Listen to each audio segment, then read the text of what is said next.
In the previous lecture, we have started with our chapter number 3, that is subject matter of economics.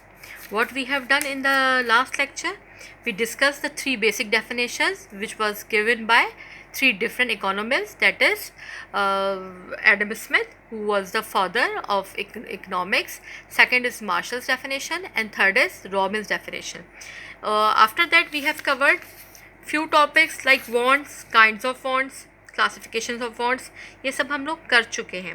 ठीक है, एक छोटा सा review कर लेते हैं कि wants, we have 2 kinds of wants, that is economic wants and non economic wants. उसके बाद हमने कुछ मज़ीद टर्मिनोलॉजीज़ को कवर किया था, that is goods, water goods, जो चीज़ें हम यूज़ करते हैं, ठीक है, वो गुड्स कहलाती हैं. ठीक है, वाटर सर्विसेज, जो पैसों के एवज लोग अपनी सर्विसेज प्रोवाइड करते हैं, अपना काम प्रोवाइड करते हैं, दैट इज़ कॉल्ड सर्विसेज. जैसे कि मैंने आपको एग्जांपल में कहा था कि टीचर्स हो सकते हैं, डॉक्टर्स हो सकते हैं. यूटिलिटी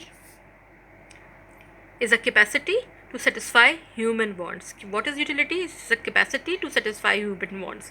जो इंसान की ख्वाहिशात को पूरा करता है, दैट इज़ कॉल्ड यूटिलिटी. ठीक है, इस्तेमाल भी कहा जा सकता है. स्केर्सिटी, किसी भी चीज़ की कमी हो जाना, किसी भी चीज़ की कमी हो जाना, that is called scarcity. We can say that scarcity is one of the qualities of wealth which is an economic term. It means that the quantity of a thing is less than its demand. क्या मतलब हुआ कि the quantity of thing is less than its demand, यानी कि जो चीज़ हमें चाहिए वो अगर डिमांड से कम होगी तो we will say that the thing is scarcity कहलाती है. उसके बाद जो आज हम करने जा रहे हैं, that is called value. Value क्या चीज़ है? Value is the central concept of economics. Everything is produce with the anticipation of the demand at a certain price. ठीक है, वैल्यू क्या है कि उस चीज़ की एक पर्टिकुलर प्राइस है, एक कीमत है जो एक ख़ास प्राइस पे फिक्स की जाती है, जो एक ख़ास डिमांड पे रिक्वायर की जाती है. We have 2 type of values, that is value in use and value in exchange. What is value in use?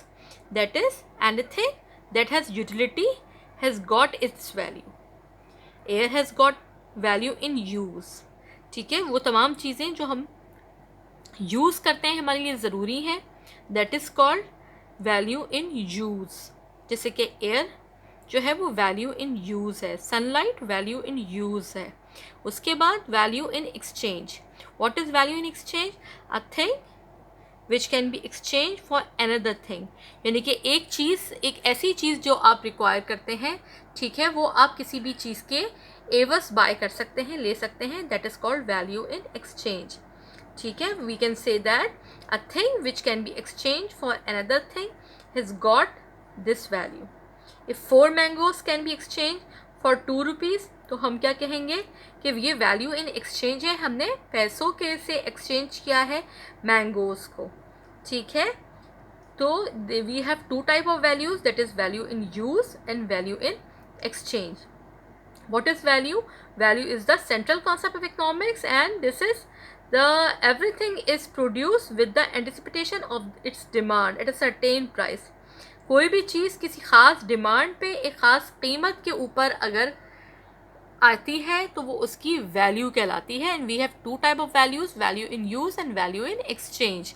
आप बोर्ड पे देख रहे हैं, वी हैव वैल्यूज़ हैं, फिर वैल्यू इन यूज़ है एंड वैल्यू इन एक्सचेंज है. ठीक है, ये हमारे पास 2 टाइप की वैल्यूज़ हैं. अब ये वैल्यूज़ भी मुख्तलिफ फैक्टर्स पर डिपेंड करती हैं. Factor responsible to create value, मतलब चीज़ों की कभी वैल्यू कम हो जाती है, कभी चीज़ों की वैल्यू बढ़ जाती है, तो वो किस पे डिपेंड करता है उसकी वैल्यू. डिफरेंट फैक्टर्स हैं, जिसमें से बेसिक फैक्टर्स हैं यूटिलिटी, स्केर्सिटी और price.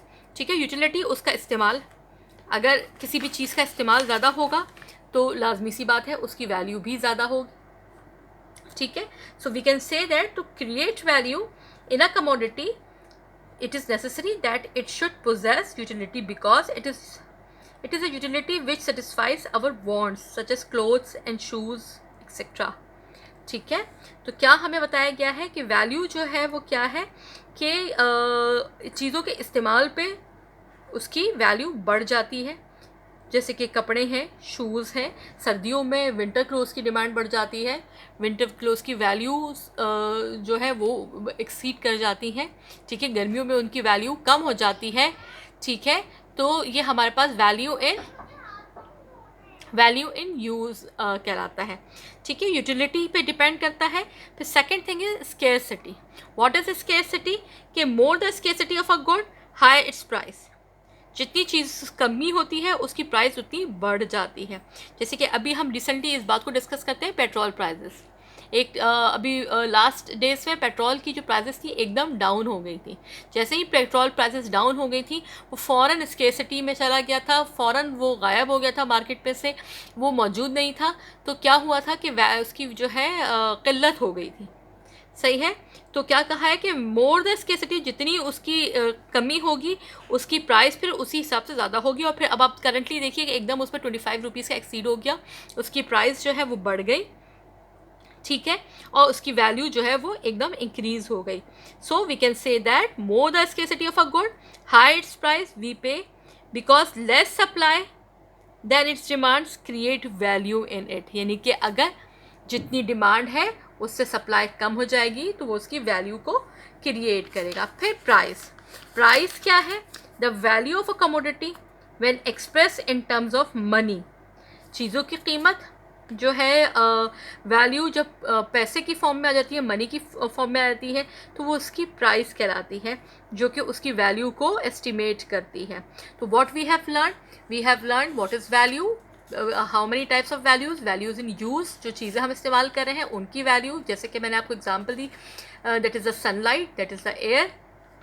Second one is value in exchange. What is value in exchange? कि हम किसी चीज़ के एवज़ कोई चीज़ बाय कर रहे हैं, उसकी कीमत का तयन कर रहे हैं, then we can say that value in exchange, ठीक है। जैसे कि अगर हम कोई चीज़ ख़रीदते हैं तो इन टर्म्स ऑफ मनी ख़रीद रहे होते हैं। वैल्यू फ्लक्चुएट करती है, depends different factors, and these factors are utility, उसका इस्तेमाल कितना है, ठीक है। लाजमी सी बात है, गर्मी के अंदर सर्दी के कपड़ों की डिमांड नहीं होती तो उसकी वैल्यू भी कम हो जाती है, ठीक है। सेकेंड इज़ स्कैरसिटी, ठीक है। क्या अगर किसी चीज़ की मार्केट में शॉर्टेज हो जाती है तो एकदम उसकी वैल्यू बढ़ जाती है। मैंने एग्जांपल, बहुत क्लियर एग्जांपल दी आपको पेट्रोल की, कि मार्केट में जैसे ही पेट्रोल शॉर्ट हुआ एकदम उसकी डिमांड में इजाफा हुआ, और जैसे ही डिमांड में इजाफा हुआ वैसे ही उसकी प्राइस दोबारा एक्सीड कर गई। तो वो वैल्यू उसके पे डिपेंड करती है। थर्ड वैल्यू प्राइस पे डिपेंड करती है, ठीक है। तो we have studied 3 different factors depends, value depends on. अच्छा जी, यहाँ पे हमारा ये टॉपिक ख़त्म होता है। इसके बाद जो नेक्स्ट टॉपिक आएगा that is the definition of economics. जहाँ से हमने चैप्टर स्टार्ट किया था, एंडिंग भी हमारे पास उन्हीं 3 डेफिनेशंस पे होगी, ठीक है, जिसमें हमारे पास क्लासिकल इकोनॉमिक्स पीरियड है, ठीक है। फिर हमारे पास सेकंड जो आएगी मार्शल की डेफिनेशन आएगी, और थर्ड हमारे पास आएगी रॉबिन्स की। 3 डिफरेंट डेफिनेशंस हैं, उनका कंपैरिजन है, और कौन सी डेफिनेशन किस बिहाफ पे ज़्यादा बेहतर है ये हम डिस्कस करेंगे इन द नेक्स्ट लेक्चर, ठीक है। अभी इस लेक्चर में उसको नहीं मैंने इंक्लूड किया बिकॉज के वो एक लंबा टॉपिक था, वो एकदम से आपका टाइम ड्यूरेशन बहुत ज़्यादा बढ़ जाता है, इसलिए हमने इसी टॉपिक पे इसको ख़त्म करते हैं, ठीक है। व्हाट वी हैव डन, हमने स्टार्ट किया था chapter number 3 that is subject matter of economics. Different terms पढ़ी थी हमने, गुड्स हैं, सर्विसेज हैं, यूटिलिटी है, स्केर्सिटी है, ठीक है। उसके बाद हमने वैल्यू किया था, we have 2 type of values, that is value in use, value in exchange. फिर वो फैक्टर्स हमने डिस्कस किए कि जिसको जो वैल्यू को क्रिएट करते हैं, दैट इज़ यूटिलिटी है, स्केर्सिटी है, प्राइस है, ठीक है। यहाँ पे चैप्टर हम अभी इसको स्टॉप करते हैं। द लास्ट टॉपिक हमारे पास रह गया है, 3 डिफरेंट डेफिनेशंस हैं गिवन बाय 3 डिफरेंट इकोनॉमिस्ट, वो हम इंशाल्लाह नेक्स्ट लेक्चर में करके ये चैप्टर ख़त्म करेंगे। एक बात मैं आपको यहाँ पे मेंशन करती रहूँ कि हम लोग in the next lecture we have covered 3 chapters. जो हमारा फर्स्ट टर्म का सिलेबस था उसमें हमारे पास 4 चैप्टर्स जो हैं वो स्टार्ट के शामिल थे, ठीक है। तो it's near to end our first term syllabus. जैसे ही स्कूल खुलते हैं वैसे ही आपके फर्स्ट टर्म होंगे, सो बी रेडी फॉर दैट। आपके पास बुक के अंदर, बुक मैंने आपको बता दी थी कि we are working by the book that is a text book of elementary economics for secondary and higher secondary class. ठीक है, ये बुक जो है आपके पास मौजूद है। ठीक है, इसके पेजेस भी मैं आपको बताती रहती हूँ कि किस पेज पे हम क्या पढ़ रहे हैं। तो हमने चैप्टर नंबर 1 तो कर लिया था, उसके क्वेश्चन आंसर्स भी डिस्कस कर लिए थे। चैप्टर नंबर 2 के क्वेश्चन आंसर्स हमने नहीं डिस्कस किए थे। I am giving these questions in your assignment. This assignment is 20 marks.